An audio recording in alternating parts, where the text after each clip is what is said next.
Hi guys, this is Berdish. Welcome to my channel. First of all, please consider liking and subscribing to my channel if you value my materials. This certainly will help me to put out more stuff. We were organizing in my city, Krakow, a tournament, a SAGA tournament, a first SAGA tournament, and well, it didn't work out very well. The weather was bad, some people felt sick, and well, there was only three of us.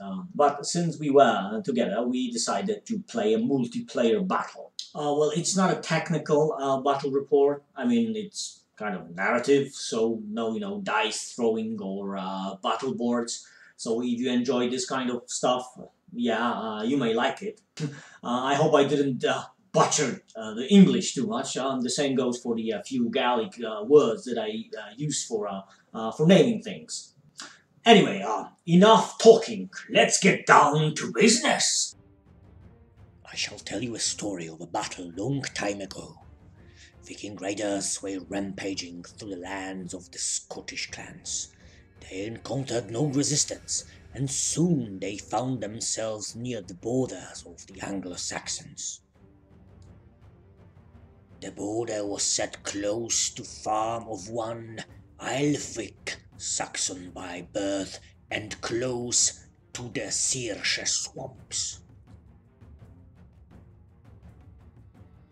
Here though the Viking army stopped, since facing them was not one army but two. From the swamps there came a big army of Anglo-Saxons, led by Ælfric Swiftfoot. From the north, through the Lomond Carrigach, there came a Scottish clans, led by Seamus MacDougall. Vikings, surely surprised by this plentiful company, they stopped at the edge of the Fiáin Forest.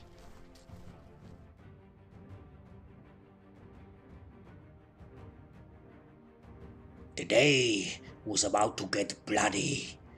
Bloody indeed.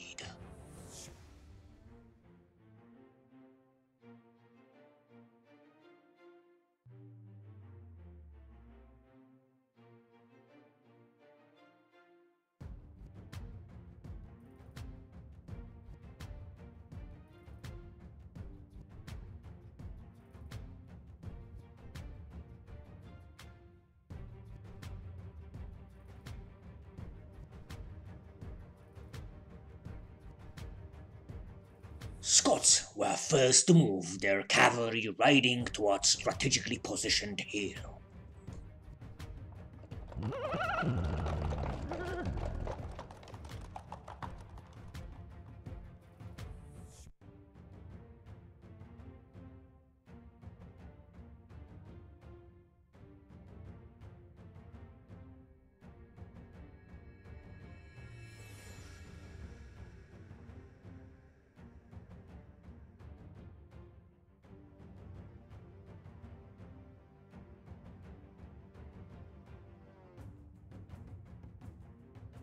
The finest warriors of the Scottish clans were positioned on the far right of the line. Next to them there was a small detachment of warriors hiding among the jagged rocks of Lomond Carrigach.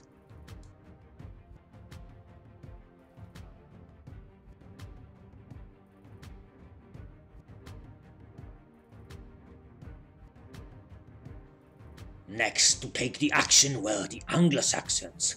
No matter the swamps, they marched, almost all of them, against Vikings.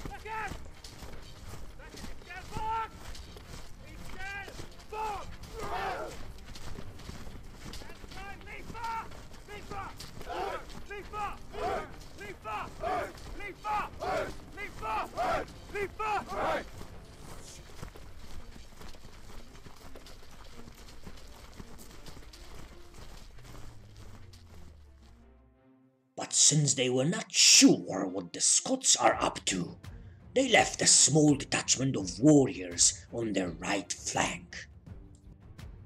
Vikings were unsure whether they are facing an alliance of Anglo-Saxons and Scots or two separate armies. Red Lagertha who was the leader of this ride, was a fierce and wild warrior, but she was not without a reason. Some called her Lagertha the whore, but no one dared to say it to her face.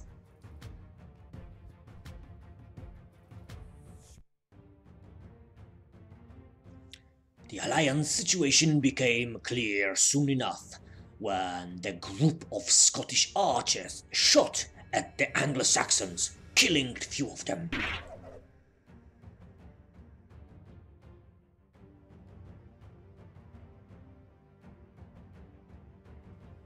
Scottish chieftain was planning to take care of two businesses in one goal. His prime objective was to destroy the evil Vikings rampaging through his lands. If he could do it with the Anglo-Saxon swords, all the better. Besides, there was always trouble at the border, so weakening his neighbors was also among his goals.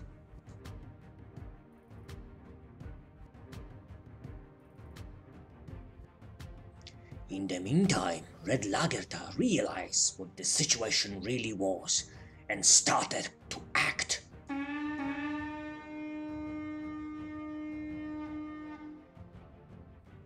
The sound of horns was an ill omen for those who opposed the wild seafaring barbarians. Against the Scots, there was a group of Viking warriors backed by a unit of fierce and crazy berserkers. Viking center also started to move. Still, it was Anglo-Saxons who charged first.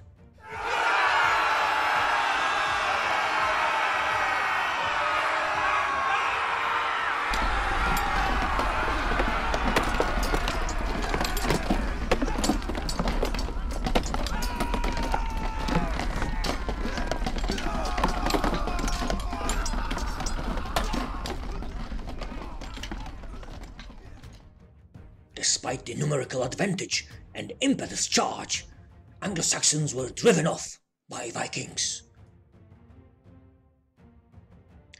Confused and beaten, Aelfric warriors moved even farther back. But then the Anglo-Saxons' bow sang, and one of the Vikings died.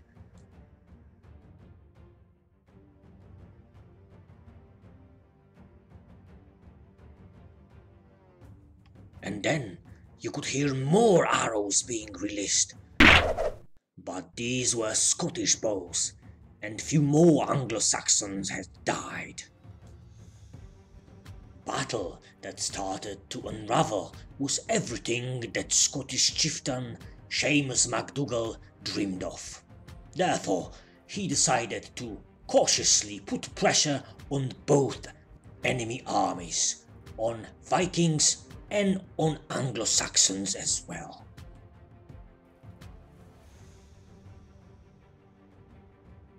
In the meantime, Vikings, cheered on by their leader, ruthless Red Lagertha, moved offensively against the Anglo-Saxon unit they have beaten up early on.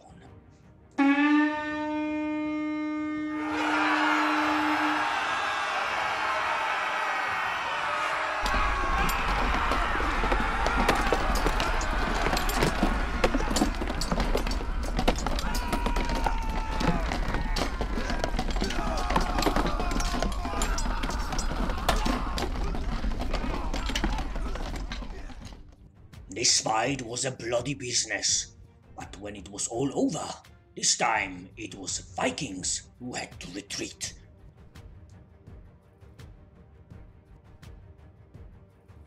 But it was not enough to break the spirit of the Northmen, so other Viking units joined the fight.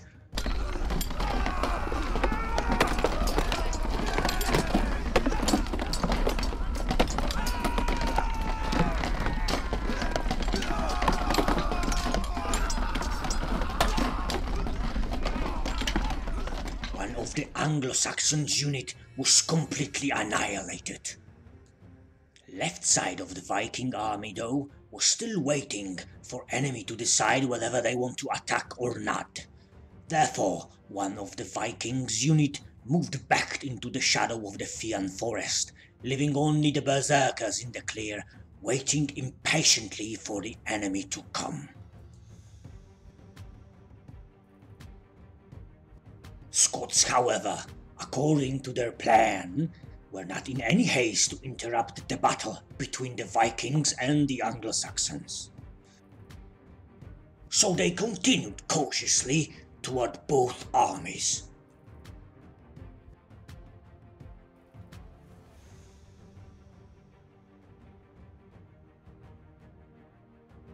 So, when Scottish warlord Seamus MacDougall decided that both enemy armies were bloodied enough, he moved his troop and prepared them to attack.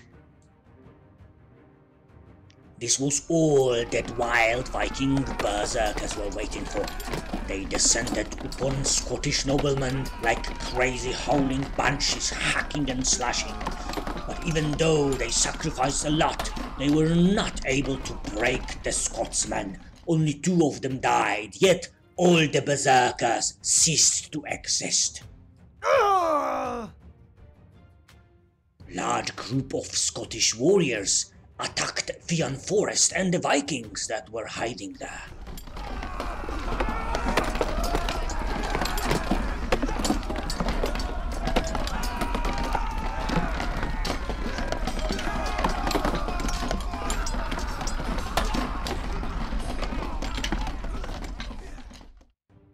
After a short and bitter fight, Vikings were forced to retreat further into the forest, losing 1 from their ranks.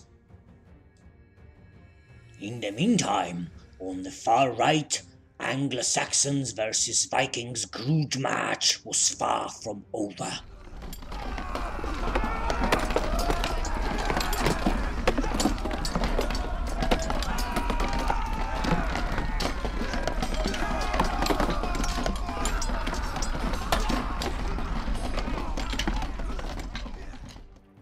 In the course of the battle, one of the Viking units so successful before was utterly destroyed.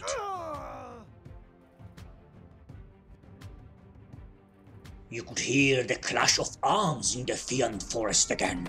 This time, the Vikings attacked the Scots. Yet again, they were forced to retreat farther into the forest. This was enough for Lagertha, called the Whore by some. She charged the Scots, but even her fury was not enough to break the valiant Scottish warriors.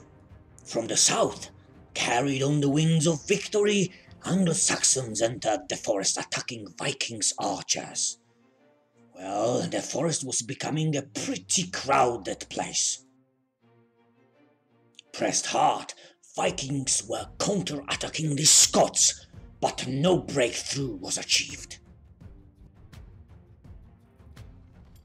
Pushed beyond the edge of desperation and fury, Lagertha, howling wildly, charged the Scotsman again. This time there was no match for her anger, and she forced the Scotsman to retreat by killing a bunch of them. Fall back at once! The day was slowly dying out.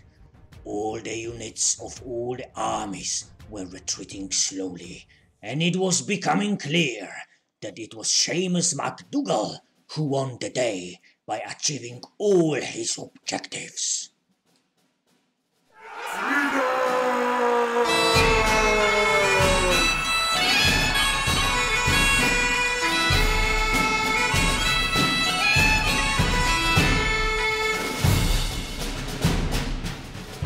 Okay, that's pretty much it. Scots won.